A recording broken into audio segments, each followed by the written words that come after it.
So I think they have everything cooking right now for Florida State. Now, will they be able to play with the weight of expectations? Some people have them as high as the top 5. I'm not sure I'm willing to go that far just yet, but anyone that expects Florida State to be any worse than 10-3 like they were a year ago, I think you're mistaken. Always College Football with Greg McElroy is presented by AT&T 5G. Too much college football is never too much with AT&T 5G. Hello and welcome in. Today is January 25th, 2023, and we hope you're enjoying the show wherever you're getting the show. It's on the ESPN YouTube channel, or if you're here with us via the podcast, please like, rate, and subscribe. It really helps us out, and it really helps out the show. We have a great one in store for you today. We feel like we have a lot that we need to look forward to. We've already done Pac-12, we've done the SEC, we've done the Big Ten, we've done the Big 12. Well, without much further ado, it's time for the ACC. We need to get into it, man. I'm very excited about this league. You're going to say, why? Believe me, I've asked myself the same question, but it's partly because we actually have a race. That's right, a race, ladies and gentlemen, as it relates to the ACC title. You're going to say, well, 2 years ago, Pitt won it. I get that. I understand. But did they win it, or was Clemson down? I'm trying to figure that out myself, but it's been a while since we've really, in the preseason, talked about teams that could potentially win the league outside of the Clemson Tigers. And I don't have to make a prognostication prediction right now. I don't have to. Why? Because it's January. Hold me to this one. No, I think that I've reserved the right to hold myself to the picks come early August, mid-August, etc. But if you told me right now I had to pick a horse in the ACC, it's probably not going to be Clemson for the first time in nearly a decade. Not quite a decade, but just about. You're catching my drift.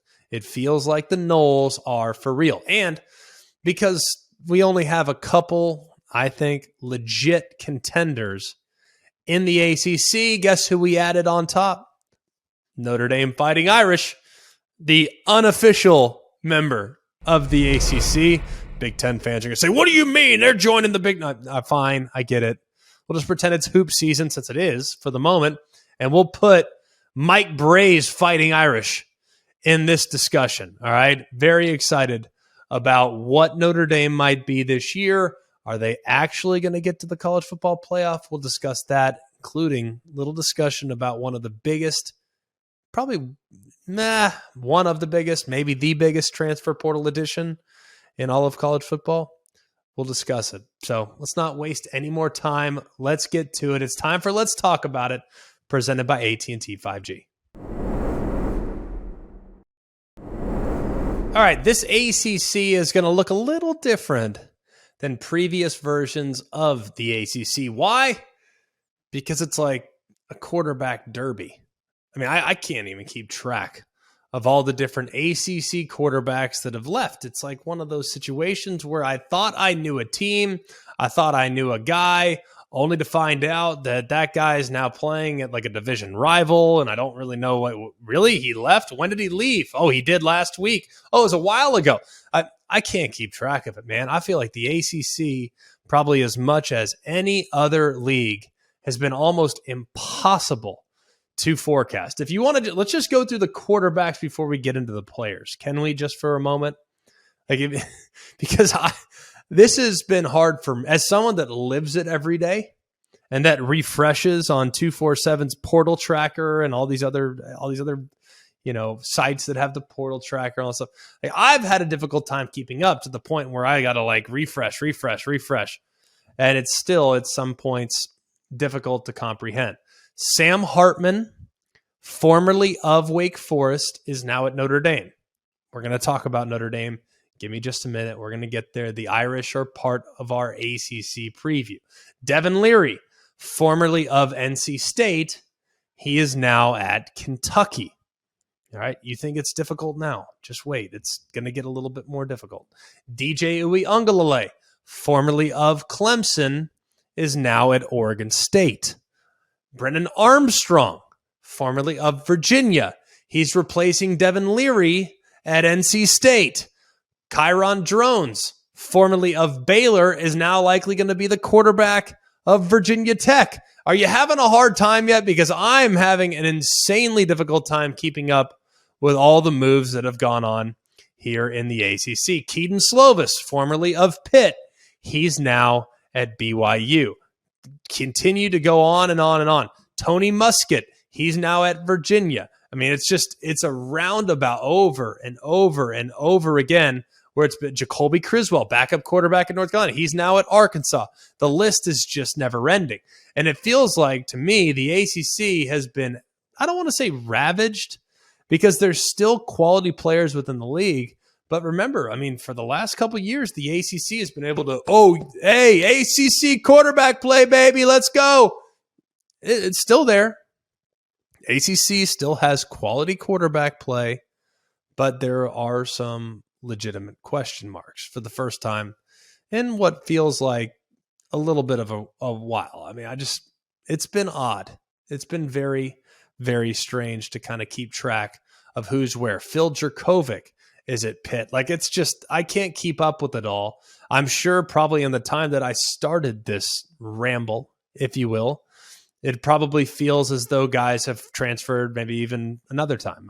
I don't know. Either way, the quarterbacks in the ACC, what was once the QBC, the QB conference, it does feel like it's maybe a little bit in upheaval. Either way, still going to be a pretty good league from top to bottom as far as quarterbacks are concerned.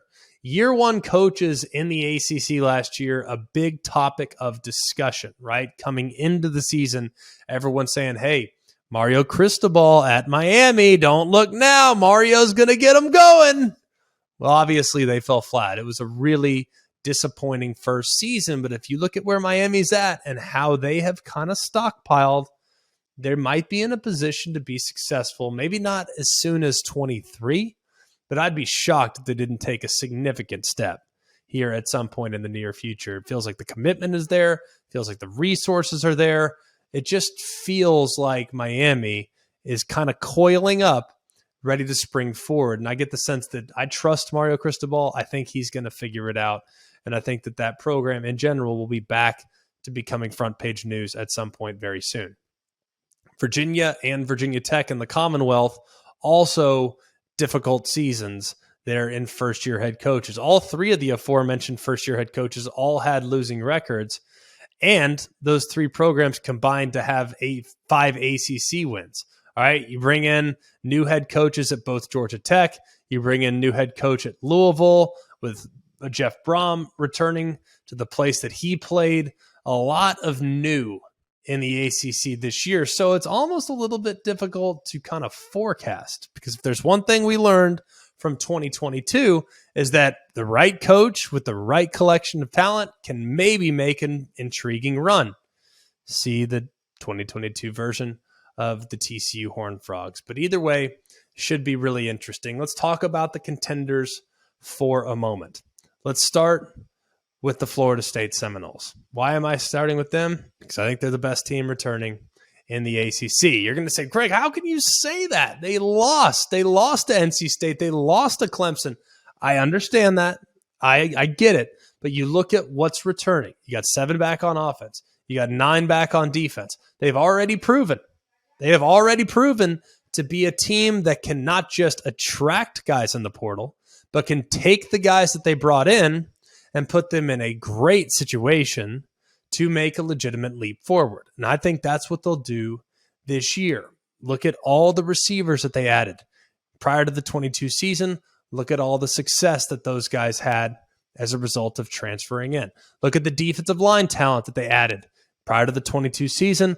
Look at the success that Jared Verse had in year number 1. He's coming back. I might add too, which is, I think, a huge coup for Mike Norvell and his staff. He, along with Fabian Lovett on the inside, and you go out, you got Gilbert Edmond from South Carolina. He's an edge defender. You had Darnell Jackson from Miami. He's an edge defender. You had Braden Fisk from Western Michigan. He's an interior defensive lineman. Like, you now have become a bit of a destination for defensive front personnel, which is awesome because what wins games more than any other position in college football outside of the quarterback? To me, I think it's the defensive line. Speaking of quarterback, Florida State might have the best returning quarterback in the conference. Jordan Travis could be in the mix for the Heisman Trophy. Look at how he finished the season. Look at how things worked with him figuring out how to work off play action, using his own legs, not necessarily succumbing to the big hit. Felt like going into last year when you're watching 2021 tape of Jordan Travis, it was like, all right, pump fake, roll to your right, throw it away. Pump fake, roll to your right, try to find a guy downfield. If he's not there, you throw it into traffic. It's disappointing. He relied an awful lot on being an athlete and didn't necessarily play with the same patience in the pocket that you have to play with to play top-level quarterback play. Well, my goodness, has he improved so much from the start of last season. He looks like a completely different player, and by the end of the season, he was putting his teammates in great position to be successful and was making great decisions in the process. He'll complement what should be an outstanding trio of running backs, an outstanding running game in general that he's going to use. Yes, I do think they're going to miss Trayshawn Ward. I hate that he's leaving. He's going to Kansas State. Love the fit there.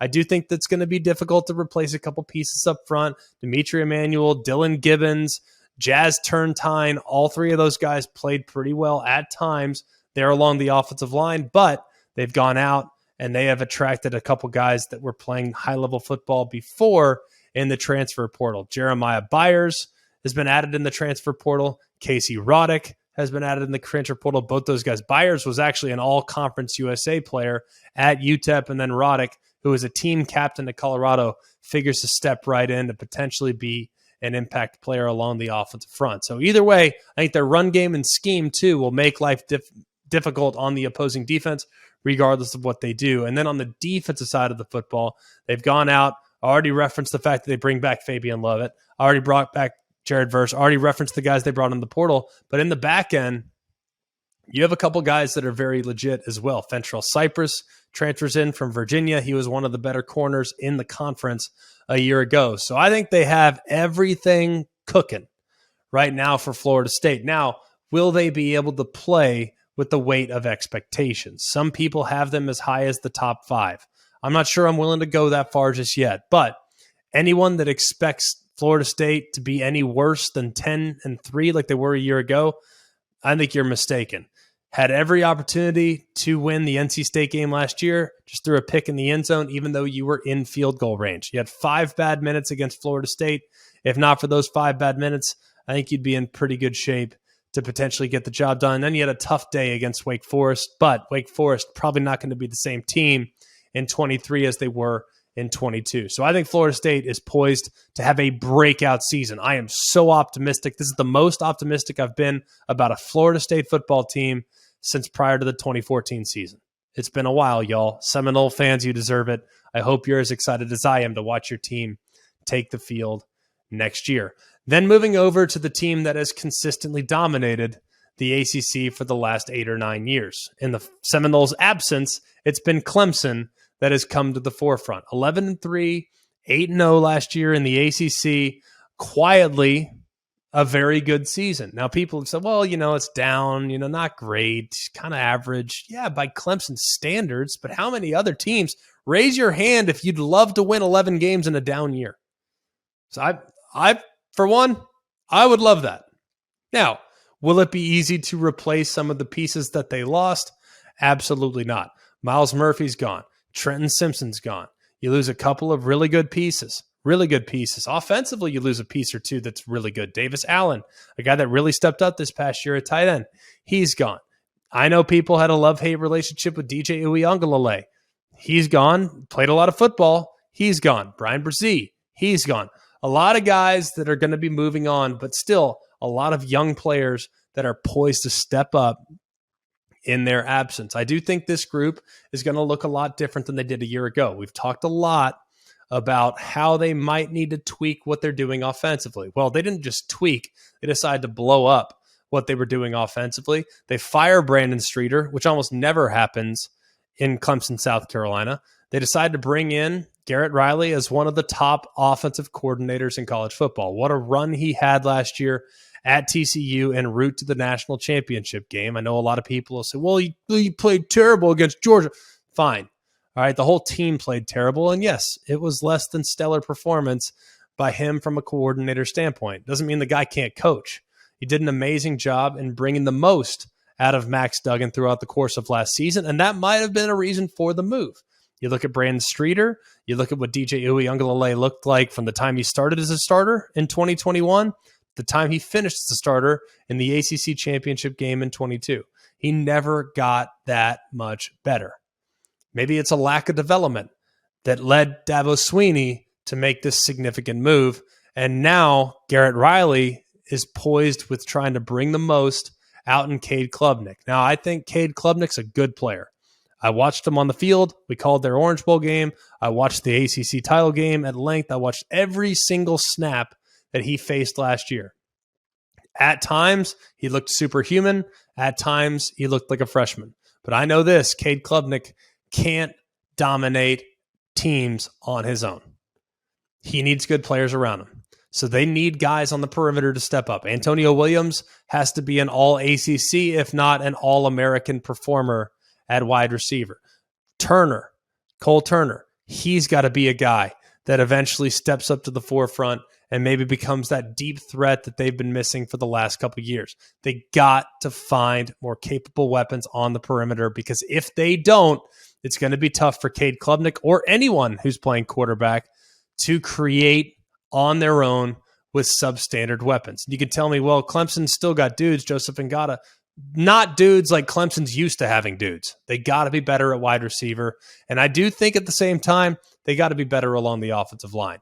This is a group that wanted to be more run football, run-oriented, pound you in the run game, and they're just not as physical as they need to be to have that type of identity. Now, hopefully they can get there. They'll work hard on it this offseason. And you know that Garrett Riley, look, say what you want about TCU, is a team that they did try to mow you down. They were a more physical team than people gave them credit. So I expect Garrett Riley to emphasize the run, and I also expect Garrett Riley to empower Cade Klubnik the way he empowered Max Duggan by pushing the ball down the field and giving guys plenty of opportunities to work downfield in one-on-one situations. You also look at what's going on everywhere else. They lost 10 guys to the portal. And you say, well, that's really not that many. It's really not that bad. 10% turnover rate. It's not too bad. Problem is you only brought in one guy. And that guy's Paul Tyson, who's likely going to serve as the backup quarterback to Cade Klubnik. So, hey, I'm all for sticking to what you've done. I'm all for sticking to what you believe in. But I do think as times have changed, it would be beneficial for Clemson to consider the possibility of bringing in a player or two in the portal every single year.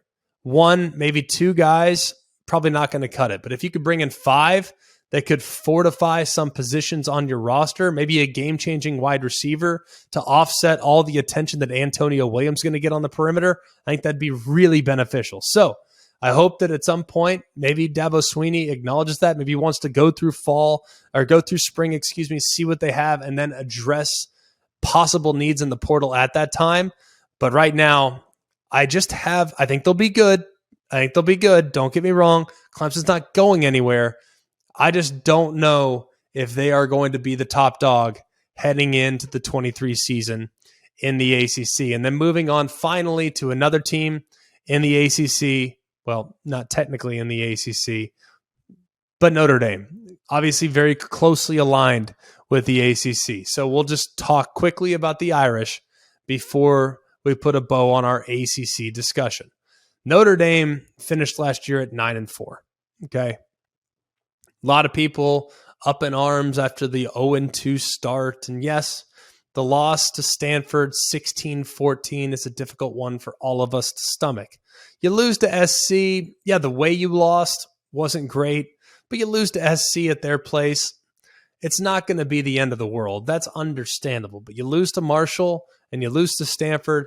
Those two things are inexcusable. You lose to SC, you lose to Ohio State, no problem whatsoever. Either way, it feels to me with how things finished. You finish the season by winning 6 of the final 7 games, including the comeback victory against South Carolina in the Tax Slayer Gator Bowl, it feels like there's momentum that's been created down the stretch. And I happen to think that momentum carried over with what they've now done on the recruiting trail and what they've now done as far as the transfer portal is concerned. You went out and you immediately got a difference maker in Sam Hartman. Everyone that seems to know the program's telling me, oh, it's going to be a battle between Sam Hartman and Tyler Buckner. No, it's not. It's going to be Sam Hartman. Sam Hartman's a dude now. Now, he's not the biggest guy in the world, and there are a couple concerns. I'll tell you what they are in just a moment. But when he's on, go back and watch his performance against Clemson. When he's on, he is as accurate as they come in the game. He's got great instincts. The offense that they run at Wake Forest is a difficult one on the quarterback where you have to read and react. You have to have really quick hands, and you got to be very decisive. But oftentimes, you're kind of allowing things and reacting more so than dictating with your feet and dictating with your accuracy. I think the big question to me is what style of offense do they want to be? If you look at Notre Dame and really think back over the last handful of years, I think Tommy Rees is very underappreciated as a play caller, but I don't really know what their offensive identity is. Like, I know what they want to be. I know they want to be a team that wants to pound you, wants to set up play action, wants to be 50-50 run pass by creating great balance, by empowering their normally elite tight ends, by empowering their normally elite offensive line. I know what they want to be, but I feel like they almost change from year to year. It's like, well, we got a quarterback that's mobile. Let's do quarterback run this year. Oh, well, we got Jack Cohn. He doesn't have a big arm. Let's do a lot of underneath West Coast stuff offensively. Oh, we got this guy, so let's try some of these things. Oh, we got this. We got a great speed on the perimeter. Let's push the ball vertical. It's like every year, it's like they're reinventing themselves. I wish I could just watch Notre Dame and be like, all right, this is what I'm going to get when I get the Irish. I know I'm going to get duo. I know I'm going to get power. I know I'm going to get some 12 personnel, and I know I'm going to see one-on-ones with the tight end. Great. I can live with that, but I don't feel like I got that all the time. Either way, I think Tommy Rees does a good job, and I think with Sam Hartman, a predictable veteran quarterback under center, they're in great position to be successful moving forward. Here's the problem. I don't love the wide receivers, and I think it's going to be very difficult to replace Michael Mayer. I think Michael Mayer was phenomenal. You guys know that. His willingness to be involved in the run game, his willingness to be end of the line of scrimmage, wide tight end, not going to be easy to replace. There's just not that many guys that do the things that he does. Now, Notre Dame always seems to have one, but there's not many that can do what it is that he does. So, very intrigued by seeing how they fill that void. I am cautiously optimistic because it does seem, and you guys tell me if you feel differently, it does seem as though Notre Dame is maybe more willing now than they have been in the past to welcome in grad transfer players. You go out and you get Javonte Jean-Baptiste from Ohio State. Is he going to be Isaiah Foskey 2.0? No, but he's a veteran guy that can play at the end of the line of scrimmage that could be in a good position. You go out, you get Caleb Smith, transfer from Virginia Tech at wide receiver. Is he all of a sudden going to be Michael Floyd? I'm not going to go that far, no, but I think he's a veteran guy that can do some things, that can create some issues vertically with what they want to be offensively. So I think offensively, Notre Dame's in a great position of success. On defense, I'm anxious to see how it's all going to work out. I'm anxious to see how it's all going to work out, but I trust Marcus Freeman. I think the guys will play insanely hard, but I do think at times, maybe not quite as aggressive. They're very aggressive on that side of the ball, want to heat you up, want to overload you, and I don't know if that's always the best way to go about your business. So that's a little breakdown as far as the ACC is concerned, putting the Irish in that conversation as well. But right now, if I had to call it, I think Florida State gets it done for the first time in a long time with what they bring back and the experience they have returning on both sides of the ball.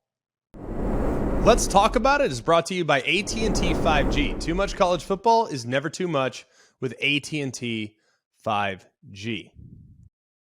Whether it's last-minute school supplies, impromptu dinner, or fresh flowers for that special occasion, with DoorDash, there is a neighborhood of good in every order. With DoorDash, you're not just getting the things you love, but you're supporting the community that you love too. For a limited time, our listeners can get 50% off up to a $20 value and $0 in delivery fees when you download the DoorDash app and enter code BASEMENT. That's 50% off up to a $20 value and $0 on delivery fees when you download the DoorDash app in the App Store and enter the code BASEMENT. Don't forget, that's BASEMENT for 50% off up to a $20 value and $0 in delivery fees with DoorDash. Subject to change, terms apply. All right, as always, we love to be able to dive into some of these mailbag questions, so we'll do it here. Without much further ado, Coops, let's kick it off with the mailbag. All right, first one coming from Frank in Charlotte. Will the ACC be able to keep up with the SEC and Big Ten in the coming years? Do you see any schools jumping out of the ACC willing to pay a hefty fee just to be part of the two super conferences? Well, let's start with where they're at right now. They are all currently, their grant of rights runs all the way through 2036. You read some of the numbers about Oklahoma and Texas and USC and UCLA leaving early and what they have to pay if they were to leave early, and some astronomical figure. So that's for 1 year early. I can't even imagine what it'd be like for 10, right? So I do not at this point envision anyone in the ACC leaving for greener pastures. I do think it's at some point possible down the road that could become a real possibility. But still, man, at this point, it's difficult for me to project that being a move that is going to be highly prioritized for a lot of these teams. As far as keeping up is concerned, I happen to think personally, while it might be difficult, as far as the finances are concerned, you don't have to have the deepest pockets to put forth a competitive product. And if you're competing right now against teams that maybe from top to bottom, say 1 through 14 in the ACC, how is it in strength relative to 1 through 14 in the other leagues? Maybe it wouldn't be quite as competitive at the bottom as it is in other places. But either way, we've seen several times where the ACC has been really bad top to bottom. Clemson runs through it 12-0, wins the ACC championship in convincing fashion, has 2 weeks, 3 weeks to get right and improve for what should be a strengthened competition there in the college football playoff, and they play their best football in the final 2 weeks. So I think in an expanded field where the ACC champion is guaranteed to get in, I think they're going to be just fine. It's just one of those situations where are they going to be as good top to bottom as some of the other leagues? Probably not. All right, next one coming from Tim. Drake Maye has family ties to UNC and loves the school, but had to come out and say that he was, quote, coming back after his freshman year. Is this the new normal? Or is he a throwback player who is willing to go and stay somewhere because of his loyalty to the school? Well, here's my thing. First of all, just the numbers that were thrown around about Drake Maye and people recruiting him and $5 million. First of all, they were completely erroneous. They were a joke. They were so inflated. I heard that there was a team willing to pay Drake Maye $1 million to come play. $1 million is obviously a ton of money, obviously. But I think he's going to do quite well at Carolina. And let's be real, Drake Maye is going to make $35 million a year from now when he's a top 5 pick. So you make $1 million now, you make 35 next year, so be it. I do think that there was probably some speculation when his offensive coordinator left, Phil Longo, when he went to Wisconsin. There probably is a little bit of speculation about, okay, well, does he maybe follow him? He had great success in that style and great success in that offense. What are they going to do as far as coordinator is concerned? I do think there might have been some indecision, but if you look at this, man, we put out graphics for everything nowadays. I mean, everything's got a graphic, and we tweet it out. I'm coming back, says the backup long snapper at, Rhode Island. Okay. I mean, I'm returning. Cool. That's awesome. We also put out things like, I'm heading to the NFL draft. That's great. You're a 6th-year senior. Where else are you going to go? Like, I mean, do you have eligibility remaining? Like, are you, I mean, you're 25 years old. I mean, I guess it's all about, and that's not a reflection on Drake Maye. That's just like where we're at right now in college football. I mean, it's like guys are openly tweeting, I'm back. Okay. Are you getting, you're a walk on. What do you mean? Like, I mean, you're back. Where are you going to go? I mean, I'm going in the portal. All right, awesome, cool, that's good. Like, let me know where you end up. Like, that's fine. I mean, we're all about like I'm not great at social media. I don't get it. I don't really want to broadcast my life, and I don't want to live like on my phone all the time. Like, it's just not my thing. I don't judge anybody that does. It's just not my thing. I don't really align with it. I didn't grow up with it, so it's different, right? But we put out graphics for everything. So I don't think Drake Maye is like, oh, he's cut from the old school cloth. No, I think he has had success. He's already been to one ACC championship game. He probably feels as though there's unfinished business. And, he grew up a Carolina fan. I mean, I think there's more examples of that don't get talked about when everyone talks about, well, the transactional nature of college football. Like, yeah, there's several guys that go for the money. Sure. But there's probably a handful of guys that go because they love the school too.